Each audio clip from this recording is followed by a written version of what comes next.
Moms, if you're tired of fighting with your kids, do this one thing differently. It's our job as parents to guide our kids to do things they don't want to do. Families often struggle during times of transition. Getting up, getting dressed, getting out the door, meal times, bath times, bedtimes are moments when our agendas just don't align. For example, your child wants to keep playing and stay up late, while you just want them to brush their teeth, put on their pajamas, and get to bed already. This leads to a fight. When parents and kids disagree, kids dig in their heels, refusing to do what we ask, and we moms get hijacked by our emotions. We feel we have to make our child do what we want immediately, or we lose the battle, lose face, and miss the teaching moment. Unfortunately, we cannot make our child do something they don't want to do, although we certainly try. So with the best of intentions, we moms start to lecture, yell, or punish our kids.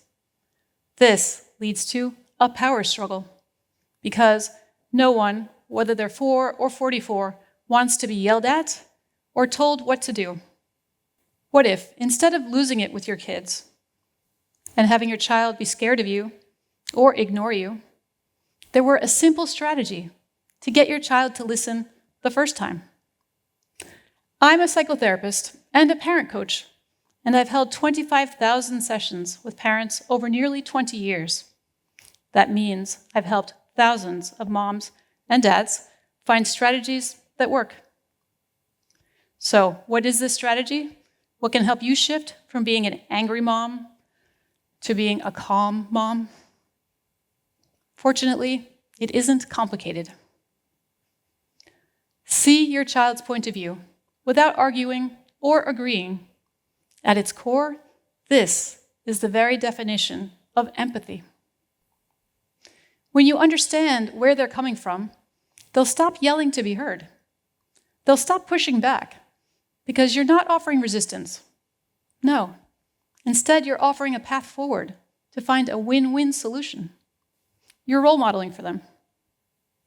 You're extending to them the respect that you want to receive in return. And you're building a relationship with them that they will find too precious to endanger. They won't want to risk a rupture by not following your lead. They'll be far more receptive to your guidance, making parenting easier.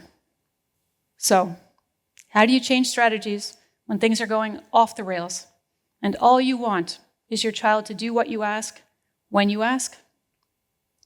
Try this tool that I call the 3 S's. Stop, soften, see. The next time you're triggered and you're about to yell, or already have, stop. Stop talking, stop yelling. Put your hand over your mouth if you have to. Listen, I know you're right. I know you want your child to see that you're right too. Your child, deep down, knows this, but will certainly not admit it in the moment. So the next time your child has asked you the same question 9 times, looking for a different answer, and you're about to lose it, stop. Take a deep breath with a long, slow exhale. Next, soften. The person in front of you is not the enemy. It's the same person you used to cradle in your arms as a baby. Imagine holding them, feeling their warmth, smelling that baby smell. So when your child is kicking the door in anger because you said no to something, instead of hardening your heart, soften. They're showing you that they're having a hard time, not giving you a hard time.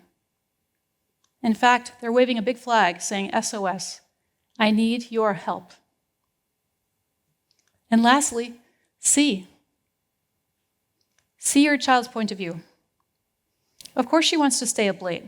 She's not thinking about tomorrow and how hard it'll be to get up. Of course he wants candy for breakfast. It's sweet. It's delicious.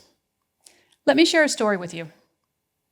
There was a client I was working with, a mom with 2 kids, ages 8 and 12, both boys.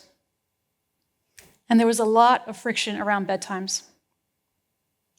The evenings would usually play out like this. Around bedtime, the mom would call out from across the room, "Hey guys, get ready for bed. Put your PJs on, go upstairs." At first, they would pretend they didn't hear. She would say it again, a bit louder, a bit more irritated, also ignored. This would go on a few more times, until finally, thinking about what a disaster tomorrow will be because they won't be able to wake up, they'll be late for school, they'll fall asleep in class, she'll get a call from the principal, she would lose it. Now, this got her son's attention, but it also made them defensive, so they yelled back. Needless to say, bedtimes took forever, because by the time all that adrenaline and cortisol was out of their system, it was a long time before anyone could go to bed. And then she started using the 3 S's: stop, soften, and see. In the lead up to bedtimes, when she felt those butterflies in her stomach, thinking about what was going to happen, instead she would stop, take a deep breath, and imagine what she wanted to happen. Then she would soften. She would think of her boys as babies, and then toddlers, and then little kids. Her heart would warm and soften. With this mindset, she would approach her kids.